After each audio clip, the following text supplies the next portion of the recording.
ஏன்டா பொண்ணா பிறந்தோன்னு தோணும், ஏன்டா உயிரோட இருக்குன்னு தோணும். யார்கிட்டையும் சொல்லவும் முடியாது, அழவும் முடியாது.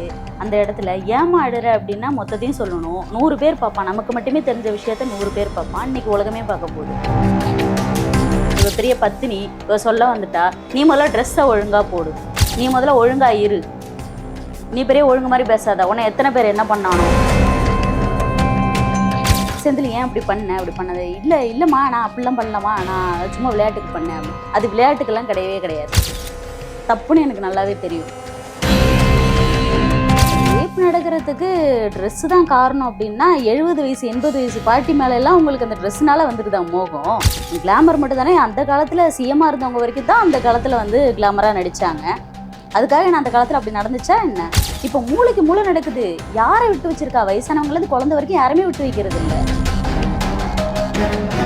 அதாவது தொட ட்ரை பண்ணியிருக்காங்க. அதாவது இவகிட்ட ட்ரை பண்ண, அதை பக்கத்தில் உட்காந்தாலோ ஒரு ஷோல்டரில் கை போட்டாலோ இவ அடங்கிடுவாளா அப்படின்னு ட்ரை பண்ணியிருந்திருக்காங்க. பட் நான் என்ன சொல்கிறது, நமக்கு விருப்பம் இல்லாமல் ஒரு விஷயத்த செய்ய முடியாது. நமக்குன்னு ஒருத்தவங்க இருக்காங்க, நம்ம ஒருத்தவங்களை விரும்புகிறோம். நம்மளை தாண்டி ஒருத்தவங்க வந்து இதுக்காக நம்ம இங்கே வரல இல்லை ஊர்லேருந்து.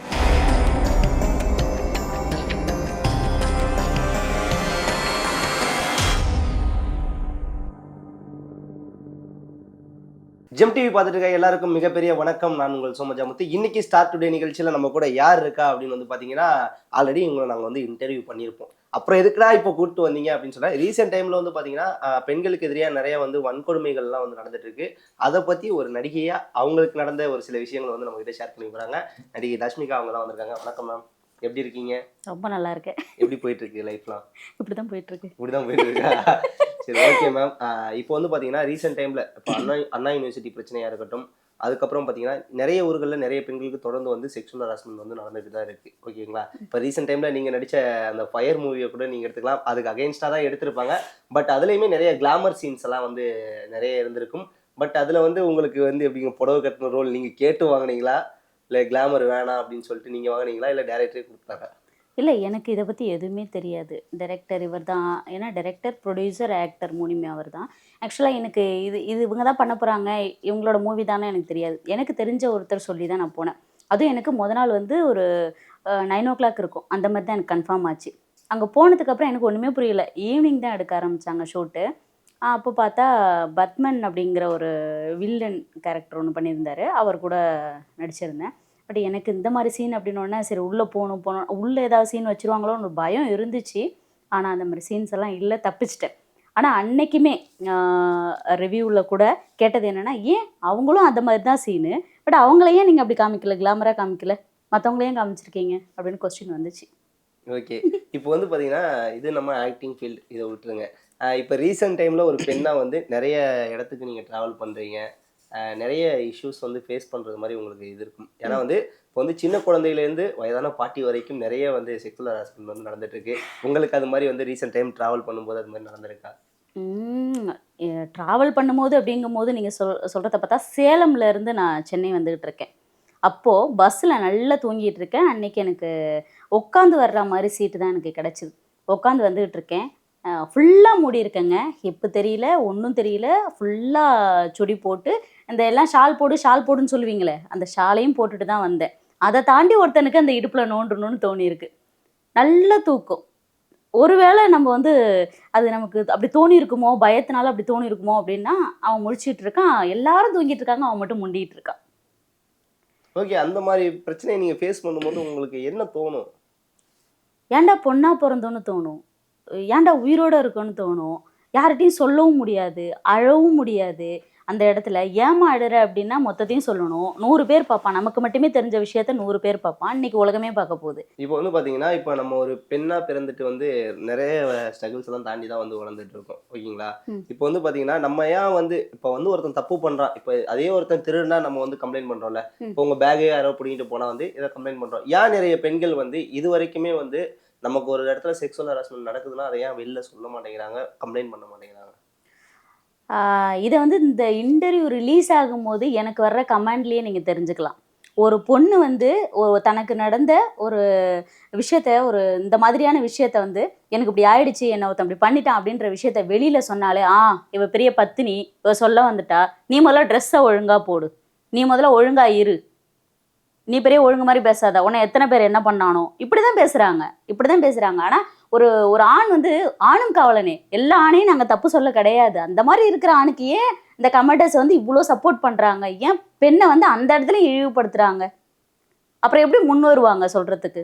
சொன்னாலுமே பொண்ணுங்களுக்கு வந்து ஒரு பட்டம் கொடுக்குறீங்க, பிறந்ததுலேருந்து சாகுற வரைக்கும் பட்டம் இருக்கு, அப்புறம் எப்படி சொல்லுவாங்க?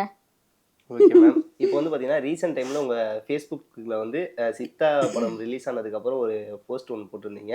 அதில் வந்து உங்களுக்குமே சைல்டு அபியூஸ் நடந்திருக்கு அப்படிங்கிற மாதிரி வந்து மென்ஷன் பண்ணி ஃபீல் பண்ணி போட்டிருந்தீங்க. அதை பற்றி. எஸ், இது வந்து எதுலேருந்து ஆரம்பிச்சது அப்படின்னா, நான் வந்து பாட்டி வீட்டில் வளர்ந்தேன். எங்கள் மாமாவோட ஃப்ரெண்டு. ஆக்சுவலாக எங்கள் மாமா வந்து கோல்கேட் ஏஜெண்டாக சம்திங் ஏதோ ஒரு ஒர்க் பண்ணிட்டு இருந்தார், எனக்கு சரியாக சொல்ல தெரியல. அப்போது எனக்கு வந்து என்னை கூட்டிகிட்டு போய் ஸ்கூல் வரைக்கும் விட்டுட்டு அழைச்சிட்டு வர்றதுக்கு வந்து ஒருத்தர் வந்து இது பண்ணியிருந்தாங்க. இல்லை, போகிற வழியில் தான் அவர் வீடு இருக்குன்னு வச்சுக்கோங்களேன். நான் போகும்போது இல்லை பாப்பா வந்துட்டாளான்னு கொஞ்சம் பார்த்துக்கோப்பா அப்படின்னு சொல்லியிருந்திருப்பாங்க. அவர் என்ன சொல்லுவார் அப்படின்னா, இந்த பச்சைக்கல் மூக்குத்தி வாங்கி தரேன்னு சொல்லி ஒரு பாட்டு பாடிட்டு 3rd 4th படிக்கும்போது தூக்கி கண்ணாப்பண்ணான்னு தூக்குறது, இறக்கி விடும்போது கண்ணாப்பண்ணான்னு கை வைக்கிறது. இது ஒரு தடவை பார்த்தேன், 2 தடவை பார்த்தேன். என் பாட்டிக்கிட்ட போய் நான் சொல்கிறேன். எங்கள் பாட்டி வந்து அவர்கிட்ட சொல்கிறாரு, செந்திலே, ஏன்னா அவர் கண்டிப்பாக பார்க்கணும், என்ன அவருக்கு அடையாளம் தெரியுமான்னு எனக்கு தெரியல, நான் ஊர் சொல்ல விரும்பலை, ஊர் சொன்னால் அது எப்படி இருக்கும்னு எனக்கு தெரியல, ஆனால் அவர் பேர் செந்தில். செந்தில் ஏன் அப்படி பண்ண, அப்படி பண்ணது இல்லை, இல்லைம்மா நான் அப்படிலாம் பண்ணலாமா, நான் சும்மா விளையாட்டுக்கு பண்ணேன் அப்படின்னு. அது விளையாட்டுக்கெல்லாம் கிடையவே கிடையாது, தப்புன்னு எனக்கு நல்லாவே தெரியும். அது எனக்கு தெரிஞ்சு ஒரு ஒரு அப்போ அவாய்ட் பண்ண தான் தெரிஞ்சுது, பாட்டி வரைக்கும் கொண்டு வந்துட்டேன். ஆனால் 2வது அப்யூஸை என்னால் சொல்ல முடியல. அப்போ நான் ஒரு 7th படிச்சிருப்பேன்னு நினைக்கிறேன். என் தம்பி சீரியஸாக இருக்கான். அப்போ அட்மிட் பண்ணியிருக்காங்க. பாட்டி வீட்டிலேருந்து நான் இங்கே வந்திருக்கிறேன். வரும்போது எங்கள் பெரியப்பா வீட்டில் தோட்ட வேலை பார்க்குற ஒருத்தர், அவர் வந்துட்டு அவரோட பேர் ஏன் சொல்ல மாட்டேன், எனக்கு பேர் சொல்லணும்னு தோணுது, ஆனால் நான் அதில் பேர் குறிப்பிட்டிருப்பேன், ஆனால் இந்த இடத்துல பேர் சொல்ல விரும்பலை. எனக்கு ஏன் அப்படின்னா, நான் இப்போ பேர் சொன்னேன் அப்படின்னா கண்டிப்பாக அவரோட நிலைமை என்னெல்லாம் எனக்கு தெரியாது. அவர் 2ஆம் தரமாக மேரேஜ் பண்ணியிருக்காரு. அன்னைக்கு நான் சொல்லியிருந்திருக்கலாம். பட் என்னை வந்து எங்கள் மாமா கூட ஒரு சொந்தக்கார மாமாவோட அனுப்பி விட்றாங்க. அவரும் இருக்கிறாரு. பஸ்ஸில் போயிட்டு ரிட்டன் வரும்போது அவரோட காலுக்கு இடையில உட்கார வச்சு அவரோட கை வந்து கண்ணாபண்ணான்னு போகுது. அப்போ எங்கள் மாமா பார்க்குறாங்க, அந்த சொந்தக்கார மாமா பார்க்குறாங்க, நின்றுட்டு இருக்காங்க பார்க்குறாங்க. அவர் என்ன பண்ணுறாரு அப்படின்னா, அவரை பார்த்து சிரிச்சுக்கிறாரு, மழுப்பிக்கிறாரு. நான் என்ன நினைக்கிறேன்னா, இவரும் உடந்தையோ அப்படின்னு நினச்சிட்டு அவர்கிட்டையும் சொல்ல முடியாமல் வீட்டில் போய் சொன்னால் இது எந்த மாதிரியான பிரச்சனையில் போய் முடியும். ஏற்கனவே எங்கள் அப்பாவுக்கு வந்து வெளியில் என்ன அனுப்புறது பிடிக்கவே பிடிக்காது. ஒருவேளை 8th படிக்கிறது 7th 8th படிக்கிறதோட நிறுத்திட்டா என்ன பண்ணுறதுன்னு எனக்கு ஒரு பயம் இருந்துச்சு. அதனால் அதையும் சொல்லாமல், சித்தாவுக்கு அப்புறம் எங்கள் அம்மா வந்திருந்தாங்க. அப்போ போன வருஷம் தான் நான் சொல்கிறேன் அம்மா கிட்ட நேரில். எங்கள் அம்மா அழுக, அதை ஏன் அப்படி சொல்லலை அப்படின்னு. இதுக்கு மேலே என் சாவலும் என் உயிர் இருக்க வரைக்கும் எனக்கு அவனை பார்த்தா இந்த நினப்பு தான் வரும். இன்னும் இருக்கார் உயிரோட. Okay ma'am. இப்போ வந்து பார்த்தீங்கன்னா இந்த ரேப் இது நடக்கிறதுக்கு வந்து ட்ரெஸ்ஸிங் தான் காரணம் அப்படின்னு சொல்லி ஒரு சிலர் வந்து சொல்கிறாங்க. அது ஏன் அப்படின்னு நம்மள நிறைய பேர் நிறைய விஷயங்கள் வந்து பேசுகிறோம். இருந்தாலும் ஒரு சிலர் வந்து என்ன பேசுகிறாங்க அப்படின்னு வந்து பார்த்தீங்கன்னா, ஊசி இடம் கொடுக்காம நூல் நுழையும் அப்படிங்கிற மாதிரி வந்து ஒரு இது பேசிக்கிட்டு இருக்காங்க. 2வது வந்து பார்த்தீங்கன்னா, ரேப் நடக்கிறதுக்கு காரணம் வந்து ட்ரெஸ்ஸிங் தான் அப்படின்னு சொல்லிட்டு ஒரு பிம்பத்தை கிரியேட் பண்ணி வச்சுருக்காங்க. இதை எப்படி பார்க்குறீங்க? ரேப் நடக்கிறதுக்கு ட்ரெஸ்ஸு தான் காரணம் அப்படின்னா, 70 வயசு 80 வயசு பாட்டி மேலெல்லாம் உங்களுக்கு அந்த ட்ரெஸ்ஸுனால வந்துடுதா மோகம்? கிளாமர் மட்டும் தானே. அந்த காலத்தில் சிஎம்மாக இருந்தவங்க வரைக்கும் தான் அந்த காலத்தில் வந்து கிளாமராக நடித்தாங்க. அதுக்காக நான் அந்த காலத்தில் அப்படி நடந்துச்சா என்ன? இப்போ மூளைக்கு மூளை நடக்குது. யாரை விட்டு வச்சிருக்கா? வயசானவங்கலேருந்து குழந்தை வரைக்கும் யாருமே விட்டு வைக்கிறது இல்லை. ட்ரெஸ்ஸு ஒரு காரணம்னு சொன்னால் அதெல்லாம் ஏற்றுக்கவே முடியாதுங்க. ட்ரெஸ்ஸுன்னு பேசிகிட்டு இருக்கவங்க வேணால் பேசிகிட்டே இருக்கலாம். ஏதோ ஒரு மூலையிலேருந்து ட்ரெஸ்ஸு தான் காரணம் அப்படின்னு சொல்லிட்டு நீங்கள் வீட்டுக்குள்ளே உட்காந்துருவீங்க. மூடிட்டு இருக்க ஏன் எங்களுக்கு நடக்குது? இப்போ கேட்கலாம், ஏன் உனக்கு வந்து ஒழுங்கா போடு, ஏன் கை தெரியுது அப்படின்னு சொல்லிட்டு. இதை நான் யோசித்தேன். அதுக்காக நான் மூடிட்டு வர்றதுனால இது தடைப்பட போகிறது கிடையாது. ஓகே. இப்போ வந்து பார்த்தீங்கன்னா, நீங்கள் இந்த விஷயத்தில் நானும் ஒரு சில விஷயங்கள் வந்து சொல்லணும். இப்போ வந்து பார்த்தீங்கன்னா, இப்போ வந்து ஒரு யங்கா இருக்கவங்க வந்து சரி ட்ரெஸ் பண்ணுறாங்க, அதனால வந்து அது நடக்குது அப்படின்னு சொல்லலாம். இப்போ ரீசெண்ட் டைமில் பார்த்தீங்கன்னா 2 மாத குழந்தைக்கு வந்து நடக்குது, 3 மாத குழந்தைக்கு நடக்குது. ஸ்கூல் பசங்க 50 60 வயசு பாட்டி, அதான் ஒருத்தர் வந்து சொல்லியிருப்பாரு, சின்ன குழந்தைகிட்ட எங்க உங்களுக்கு கவர்ச்சி தெரியுது, 60 வயசு பாட்டிக்கிட்ட எப்படி உங்களுக்கு கவர்ச்சி தெரிஞ்சு நீங்க இதெல்லாம் பண்றீங்க அப்படிங்கிற மாதிரி கேட்டிருந்தாங்க. அந்த மாதிரி ஒரு பதில் தான் நீங்களும் கொடுத்துருக்கீங்க. ஓகே. நான் எல்லா ஃபீல்டை பொறுத்த வரைக்கும் வந்து அட்ஜஸ்ட்மெண்ட் அப்படிங்கிற ஒரு விஷயம் வந்து நடந்துட்டு இருக்கு. சினி ஃபீல்டில் கண்டிப்பா சொல்லவே தேவையில்ல. உங்களுக்கு வந்து அட்ஜஸ்ட்மெண்ட் இஷ்யூ நடந்திருக்கா? அதை எப்படி ஃபேஸ் பண்ணியிருக்கீங்க? அட்ஜஸ்ட்மெண்ட் அப்படிங்கிறது என்னை டேரெக்டாக வந்து அம்மா நீ இந்த மூவியில் வந்து அட்ஜஸ்ட் பண்ணாதான் இதை நான் பண்ணுவேன் அப்படின்னு சொல்லி என்னை யாரும் டேரெக்டாக கேட்டதே இல்லை, இது வரைக்கும் கேட்டதில்லை. அதை நான் வந்து ஒத்துப்பேன். ஆனால் சமீப காலத்தில் ஒரு 1 இயருக்கு முன்னாடி எனக்கு ஒரு விஷயம் நடந்துச்சு. அதாவது தொட ட்ரை பண்ணியிருக்காங்க. அதாவது இவகிட்ட ட்ரை பண்ண அதை பக்கத்தில் உட்காந்தாலோ ஒரு ஷோல்டரில் கை போட்டாலோ இவ அடங்கிடுவாளா அப்படின்னு ட்ரை பண்ணியிருந்திருக்காங்க. பட் நான் என்ன சொல்கிறது, நமக்கு விருப்பம் இல்லாமல் ஒரு விஷயத்த செய்ய முடியாது. நமக்குன்னு ஒருத்தவங்க இருக்காங்க, நம்ம ஒருத்தவங்களை விரும்புகிறோம், நம்மளை தாண்டி ஒருத்தவங்க வந்து இதுக்காக நம்ம இங்கே வரல இல்லை ஊர்லேருந்து. ஸோ அந்த மாதிரி 1 இயருக்கு முன்னாடி எனக்கு என்ன நடந்துச்சு அப்படின்னா, ஒரு டைரக்டர் வந்து நான் ஒரு டைரக்டரோட நம்பரே வாங்காமல் தான் ஷூட் போயிருந்தேன். ஏன்னா அசோசியேட் டைரக்டர் வந்துட்டு தான் என்னை வந்து அங்கே உள்ளே ஜாயின் பண்ணி விட்டார். ஒரு 5 மொழியில் வந்து படமாக்கப்பட்ட ஒரு படம் இது ஆக்சுவலாக. இது அவர் வந்து இன்ஸ்டாவில் வர்றாரு. ஃபஸ்ட்டு ஸ்கெடியூல் முடிஞ்சிருச்சு, செகண்ட் ஸ்கெடியூலுக்கு வர்றாரு, இன்ஸ்டாவில் வர்றாரு. வந்துட்டு தஷ்மி உங்ககிட்ட பேசணும், உங்களை பற்றின உங்களுக்கு ஒரு சீன்ஸ் இருக்குது, அதை எக்ஸ்பிளைன் பண்ணணும், இதை இன்னும் வந்து டெவலப் பண்ண முடியுமான்னு பார்க்கணும் அப்படிங்கிறாரு. அப்போ நான் வந்து அந்த அசோசியேட் டைரக்டர்கிட்ட போய் கேட்குறேன், இந்த மாதிரி நம்பர் கேட்குறாரு, கொடுக்கவா பேசவா அப்படின்னா. அவர் சொல்கிறார், ரொம்ப நல்ல மனுஷன், அப்படி ஒரு மனுஷனே கிடையாது, நீங்கள் பயப்படவே வேண்டாம் கொடுங்க அப்படின்னு சொல்கிறாப்புல. அவர் என்னோட நெருங்கிய நல்ல நண்பர்.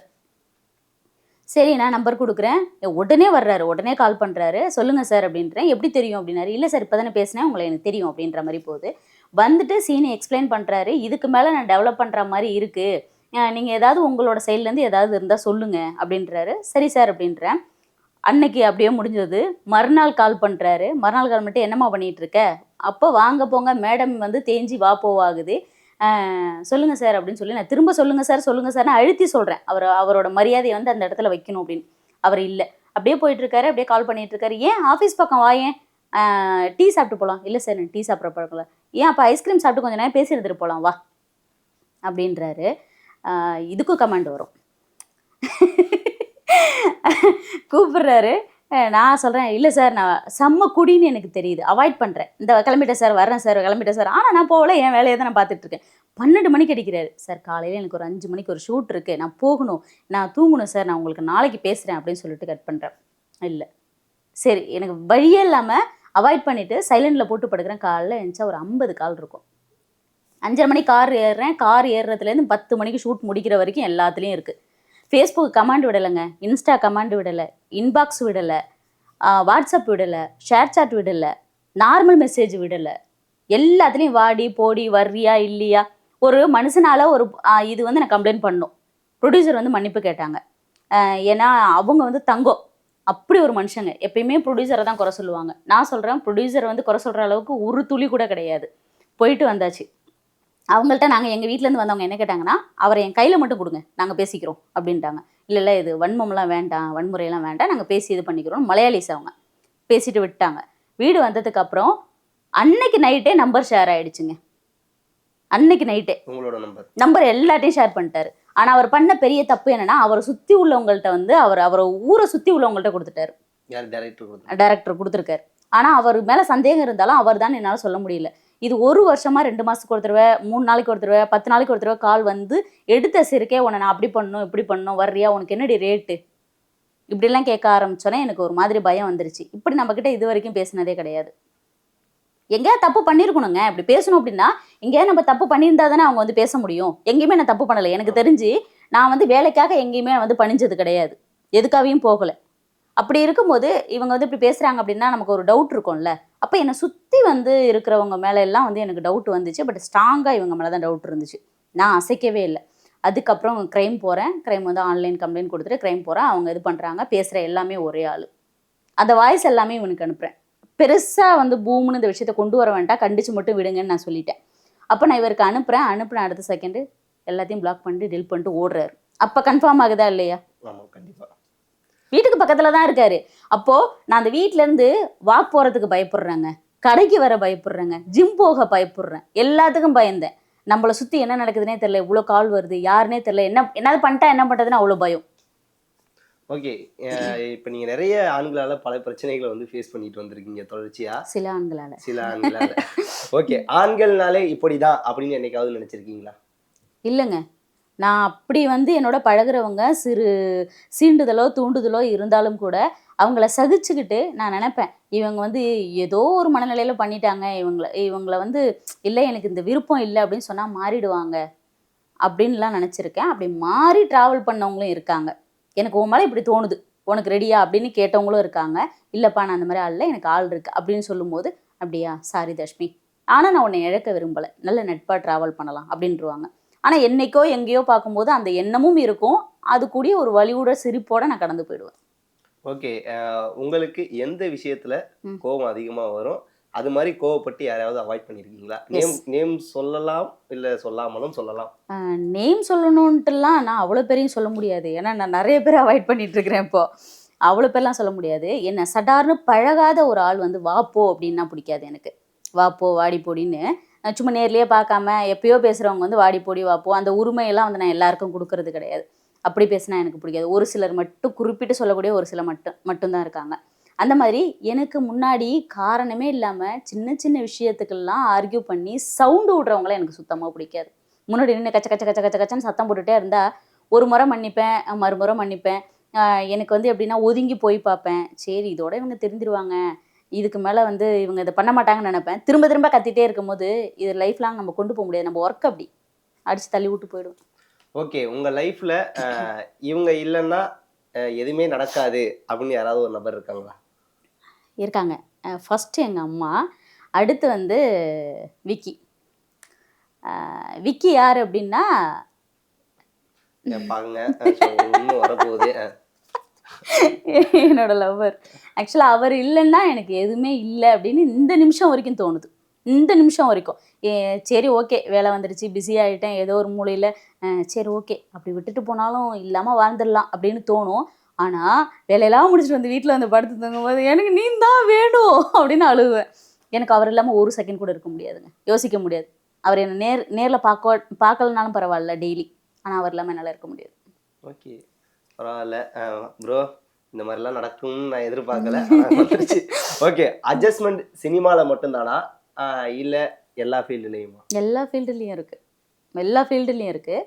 நான் டீச்சராகவும் ஒர்க் பண்ணியிருக்கேன். டீச்சராக ஒர்க் பண்ண இடத்துல ஒரு பிடி வாத்தியார் கூட சீண்டியிருக்காரு. ஸ்கூல் டைமில் சயின்ஸு, அது வேலையை ஆராய்ச்சி பண்ணியிருக்கு. ஸோ எல்லா இடத்துலையும் அட்ஜஸ்ட்மெண்ட் இங்கே தான் இருக்குல்ல. ஆண்களும் பெண்களும் தொடர்ந்து வேலை பார்க்கக்கூடிய எல்லா இடத்துலையுமே அட்ஜஸ்ட்மெண்ட் இருக்குது. சினிமாவில் நீங்கள் இருக்கிறீங்க, சினிமானால தான் உலகமே கெட்டு போச்சுங்கிறாங்க. உலகம் கெட போய் தான் சினிமாவில் அந்த கதையை எடுக்கிறாங்க. கதை எங்கேருந்து கிடைக்கும்? கற்பனையிலேயே எடுக்கிறாங்க இல்லையே. எதுனாலையும் எதுவும் கெட மாட்டாங்க, தன்னோட கண்ட்ரோலில் எல்லாம் இருந்தா. ஓகே, இவ்வளோ நடந்ததுக்கு அப்புறம் எதுக்குலாம் நம்ம சினிமாலாம் இது பண்ணிட்டு நம்ம பாட்டுக்கு ஊரை பக்கம் கிளம்பலாம் அப்படின்னு என்னைக்காவது நினைச்சிருக்கீங்களா? நினச்சிருக்கேங்க. நேற்று நினச்சிருக்கேன், முந்தா நேற்று நினச்சிருக்கேன், வேலை இல்லாதப்ப நினச்சிருக்கிறேன். என்னடா அது சினிமா மட்டும் நம்பிட்டு இருந்தா சோத்துக்கே சிங்கிதான் போல அப்படின்னு நினச்சிட்டு அந்த டைமில் நினச்சிருக்கேன். இந்த 1 இயராக 11 வருஷ காலம் இல்லாத ஒரு சூழல் இந்த 1 இயராக நினைக்க வச்சது. எனக்கு இண்டஸ்ட்ரி வேண்டாம், நான் போகிறேன் அப்படின்னு. ஆனால் இங்கே உள்ள பல பேர் என்னை பிடிச்சி வச்சுருக்காங்க. இல்லைடா இதெல்லாம் மாறும்டா, நாங்கள் இருக்கோம் அப்படின்னு. ஓகே, இப்போ வந்து சினிமா ஃபீல்டில் இவ்வளோ அட்ஜஸ்ட்மெண்ட் விஷயமெல்லாம் நிறைய நடந்துட்டு இருக்கு. இப்போ வந்து உங்களுக்கு நீங்களே இவ்வளோ ஃபேஸ் பண்ணியிருக்கீங்க. அட்ஜஸ்ட்மெண்ட்டில் உங்கள் ஃப்ரெண்ட்ஸ் யாராவது போய் மாட்டிட்டு அதை உங்களுக்கு ஷேர் பண்ணியிருக்காங்களா? முக்கியமாக சொல்லப்போனால் எனக்கு பெண் நண்பர்கள் அதிகமாக இல்லை. ஏன் அப்படின்னா என்னையே நான் பாதுகாத்துக்க முடியலை அப்படின்னு இங்கே போராடிட்டு இருக்கும்போது அவங்களோட இதையும் எடுத்து போட்டுக்கிட்டு ப்ரெஷர் டிப்ரெஷன், எனக்கு அது ரொம்ப கஷ்டமாக இருக்கும். ஆனால் யாருக்காவது ஏதாவது ஒன்று என்னால் பார்த்துட்டு சும்மா இருக்க முடியாது. எனக்கு ஏதாவது ஒன்றா கூட நான் சைலண்டாக இருந்துருவேன். மற்றவங்களுக்கு அப்படிங்கும்போது நான் போய் கண்டிப்பாக நின்றுவேன். நடந்திருக்கு. அது மூலமாக நான் ஒரு கவிதையும் எழுதியிருக்கேன் ஒரு 8, 9 வருஷத்துக்கு முன்னாடி. ஓகே, யாராவது ஷேர் பண்ணியிருக்காங்களா? அவங்கள பேர் சொல்ல தேவையில்ல, அந்த இன்சிடென்ட் மட்டும் சொல்லலாம்ல. நடந்திருக்கு 2018 19 கேரவனில் உட்காந்துருக்கோம். அப்போ ஒரு 5, 6 பொண்ணுங்க இருக்கிறோம். அப்போ என்னை பார்த்து சொல்கிறாங்க, இந்த டேரக்டர் இவளையும் விட்டுருக்க மாட்டான், முடிச்சிருப்பான் அப்படின்ற மாதிரி என்னை பேசிகிட்டு இருக்காங்க. அப்போது இது வந்து கொஞ்சம் கொஞ்சமாக போய் ஒவ்வொரு பொண்ணுங்களாக விலக லாஸ்ட்டாக ஒரு பொண்ணு நானும் பேசும்போது இந்த விஷயம் வருது. பொண்ணையும் அவள் அப்படி தான் நினச்சிட்டு இருக்கா அப்படின்னுட்டு. அப்போ ஒரு பொண்ணு வந்து மலேசியா ஈவெண்ட்டுன்னு சொல்லிட்டு அவள் ஆக்சுவலாக இதில் வந்து அரச புரசலாக குடும்ப சூழ்நிலையில் இருக்கிறவ தான். அப்போ அவள் வந்து நடந்திருக்கு, என்னை வந்து அவர் ஃபோர்ஸ் பண்ணார் இதுக்கு அப்படின்னுட்டு விடிய உட்கார வச்சு குடிச்சிக்கிட்டு இருந்தார். ஆக்சுவலாக விடிய உட்கார வச்சு எதுவும் பண்ணலை, குடிச்சிட்டு இருந்தார். அது அப்புறம் அந்த ஏர்லி மார்னிங் வந்து விடிய காலையில் வந்து போட்டு இதை பண்ண அதை பண்ணு போட்டு டார்ச்சர் பண்ணி நான் அங்கேருந்து தப்பிச்சு வர்றதே பெரிய விஷயமாயிடுச்சு. எனக்கு ஒரு மாதிரி உயிர் பயம் வந்துருச்சுன்னு சொல்லி ஃபீல் பண்ணியிருக்கா. Okay ma'am. இப்போ வந்து சினிமாவில் வந்து பெண்களை தாண்டி ஆண்களுக்கும் அட்ஜஸ்ட்மெண்ட் அப்படிங்கிற மாதிரி சில சலசலப்புகள் போய்கிட்டு இருக்கு. அதை பற்றி என்ன நினைக்கிறீங்க? ஆண்களே மன்னிக்கவும். ஆமாம் இருக்கு. இது என் ஃப்ரெண்டு சொல்லி கேள்விப்பட்டிருக்கேன். அந்த மாதிரி போனேன் ஸ்டோரி சொல்கிறதுக்காக ஒரு ப்ரொடியூசர்கிட்ட போனேன். அவங்க என்ன சொன்னாங்க அப்படின்னா 35 வயசு இருக்கும், எனக்கு ஹஸ்பண்ட் இல்லை, எனக்கு இந்த மாதிரி ஆசைகள்லாம் இருக்குது, எனக்கு கருப்பான பசங்கன்னா ரொம்ப பிடிக்கும், எனக்கு ஒன்று பிடிச்சிருக்கு, எனக்கெல்லாம் டிமாண்ட் போல. கருப்பான பசங்கன்னா எனக்கு ரொம்ப பிடிக்கும், ஒன்று பிடிச்சிருக்கு, ட்ராவல் பண்ணினா மாதம் ஒரு 1 லேக் 2 லேக்ஸ் அந்த மாதிரி நான் கொடுத்துட்டு உன்னை ட்ராவல் பண்ணிக்கிறேன் அப்படின்னுட்டு. அவன் அங்கேருந்து வந்து சும்மா இல்லாமல் என்கிட்ட வந்து தஷ்மி இப்படி சொல்கிறாங்க, எனக்கும் வேலையும் இல்லை ஒன்றும் இல்லை. ஆனா பசங்க அதுல இன்ட்ரெஸ்ட் இருக்கவங்களும் இருக்காங்க. இருக்காங்க. வந்து சொல்லும்போது அவன் வந்து காமெடியாக சொல்லியிருப்பான் போல, என்னடா இப்படி சொல்கிற, இனிமேல் உங்ககிட்ட பத்திரமா தான் இருக்கணும் போல அப்படின்ற. இல்லை தஷ்மி சும்மா ஃபன் பண்ணேன், எனக்கு அதெல்லாம் விருப்பம் இல்லை.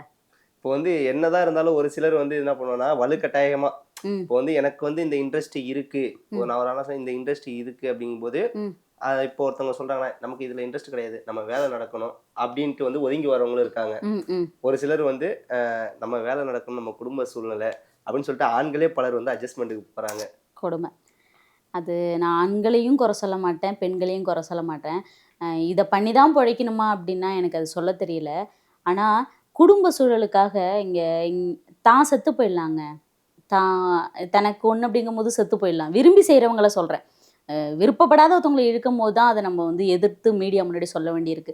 விரும்பி போகிறவங்களோட பின்னாடி சூழ்நிலை வந்து 5 பொண்ணுங்க இருக்குது, 6 பொண்ணுங்க இருக்குது வீட்டில், பிள்ளைங்க படிக்கணும், தான் செத்து போயிட்டா அந்த பிள்ளைங்க என்ன பண்ணும், அதுங்களும் இந்த வழியில் வந்து நிற்கணுமா அப்படின்னு பயந்துட்டு போகிற பொண்ணுங்களும் இருக்காங்க, ஆணுங்களும் இருக்காங்க.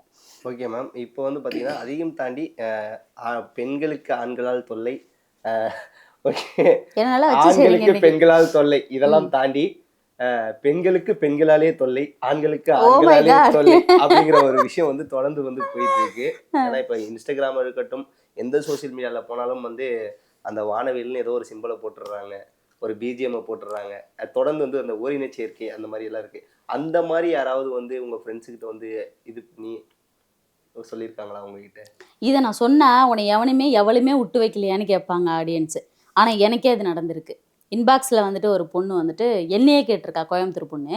அவ்வளோதான், ஊரை பற்றியெல்லாம் குறை சொல்ல மாட்டேன், எல்லா ஊர்லேயும் இருக்குது. எங்கே இல்லை சொல்லுங்கள், எல்லாம் சங்கமிக்கிறது நம்ம சென்னை தான். ஓகே, வந்து இன்பாக்ஸில் வந்து குறையிறது, இன்பாக்ஸ் எல்லாம் பிளாக் பண்ணி வச்சிருக்கேன் நான். ஓகே, இந்த மாதிரி நிறைய விஷயங்கள் பெண்களும் பண்ணுறாங்களா? நிறைய நடந்திருக்கு. நிறைய நடந்திருக்கா? சரி, இவ்வளவு பிரச்சனைகள்லாம் இருக்கு அப்படின்னு சொல்லும்போது உங்க காதலரே கூட அவங்கள்ட்ட சொல்லியிருப்பீங்க. சொல்லியிருக்கேன்.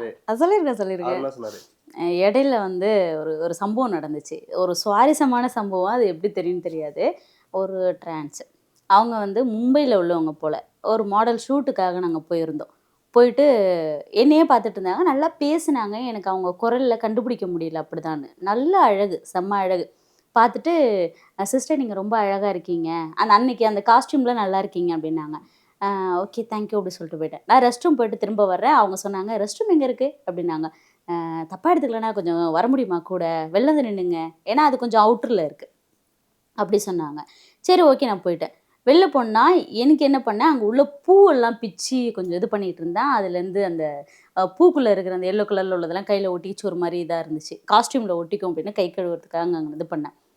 போனவங்க சத்தியமாக அதை எப்படி எனக்கு சொல்கிறேன்னு தெரில, அங்கேருந்து வந்துட்டு இப்படி ஷோல்டர்லேருந்து கை வச்சு போகிறாங்க. போயிட்டு சொல்கிறாங்க, ஏய் எனக்கு ஒன்று ரொம்ப பிடிச்சிருக்குன்னு. ஏய் என்னங்க சொல்கிறீங்க, இப்படி பேசுகிறீங்க அப்படின்னா, ரொம்ப கொச்சையாக ஒரு விஷயம் அவங்களே பண்ணிக்கிட்டாங்க. ஒரு விஷயம் வந்து அசிங்கமாக அவங்க பண்ணிக்கிட்டாங்க. வர்றேன்னு சொல்லி அங்கேருந்து வேகமாக காலை வச்சு வழுக்கி தட்டார்னு சாஞ்சதில்ல, மயங்கிட்டேங்க, அங்கேயே மயங்கிட்டேன். அடிப்பட்டு விழுந்து செக்யூரிட்டி தூக்கிட்டு வந்து போட்டு, அதை வீட்டில் நான் எப்படி சொன்னேன் தெரியுமா, வேறு வழியில் ஹாஸ்பிட்டல் போகிற சூழ்நிலை ஆகிடுச்சு. நான் வீட்டில் என்ன சொன்னேன்னா, அதை சொல்ல மறைச்சிட்டு எங்கள் அம்மாட்ட சொல்கிறேன், அம்மா காஸ்ட்யூம் மாற்றுறதுக்காக அவசரமாக மாடியிலேருந்து இறங்கி வந்தேன்னா யாரோ தண்ணி ஊற்றி வச்சுருந்துருக்காங்க, வழுக்கி விழுந்துட்டேன், அப்புறம் எனக்கு மயக்கமாயிடுச்சுமா, அந்த ஷூட்டே பண்ணலாமா. உங்கள் லவர்கிட்ட சொன்னீங்களா? சொன்னதுக்கு அவர் வந்து எப்படி ஃபேஸ் பண்ணார் அப்படின்னா, கம்ப்ளைண்ட் பண்ணலாமா அப்படின்னு ஃபஸ்ட்டு கேட்டார். அதை தாண்டி என்ன மாதிரிலாம் இருக்காங்கல்ல, அது கொஞ்சம் ஃபன்னாக ஹேண்டில் பண்ணார். ஏன்னா அது கொஞ்சம் அவரும் எமோஷ்னலாக எடுத்துக்கிட்டால் நான் பயந்துருவேன்னு ஃபன்னாக ஹேண்டில் பண்ணார். எனக்கு எல்லா நேரத்துலையும் அவர் வந்து சப்போர்ட் இருப்பார், எல்லா நேரத்துலையும். Okay ma'am. இப்போ வந்து பார்த்தீங்கன்னா, தஸ்மிகா அவங்க வந்து ரோட்ல நடந்து போகும்போது, திடீர்னு யாராவது வந்து ம். செல்ஃபி எடுக்கணும் உங்க கூட, உங்கள அதில பார்த்துருக்கேன் அப்படிங்கிற மாரி வந்து யாராவது பேசியிருக்காங்களா? ஒரு சில இடத்துல ரொம்ப ரேர் என்ன யாருமே. ஏன்னா, எல்லா இடத்துலயுமே பெயிண்ட் அடிச்சு நிப்பாட்டி வச்சுடுறாங்க. அதில ஒரு லுக்கா இருக்கு. நான் நேர்ல போனா சத்தியமா தெரிய மாட்டுது. அதனால சீரியல்ல பார்த்தா கேட்பாங்க. சீரியல்ல வந்து கெஸ்ட் ரோல் போயிருக்கிறதுனால கேட்பாங்க. யாராவது ரொம்ப வயசானவங்க சீரியல் பார்க்குறவங்கன்னா, "ஆமா உன்ன அதில பார்த்தேன்டா" அப்படின்னுவாங்க. ஏரியால எல்லாருக்கும் தெரியும். Okay ma'am. அது. இப்போ வந்து நெறைய விஷயங்கள் வந்து இன்னைக்கு வந்து எங்க கூட நீங்க ஷேர் பண்ணியிருக்கீங்க. ம். வாழ்க்கையில் பல கஷ்டங்களை தாண்டி வந்துடுறீங்க. எல்லாமே வந்து இதுவும் கடந்து போகும். அது மாரி கடந்து போயிட்டு சீக்கிரமா வந்து பெரிய இடத்துல நீங்க இருக்கணும். அப்பவும் எங்களுக்கு இன்டர்வியூ தரணும் அப்படின்னு சொல்லிட்டு என் சார்பாவும், ஜெம் டிவி சார்பாவும் ஒரு வாழ்த்துக்கள் மேம். Thank you.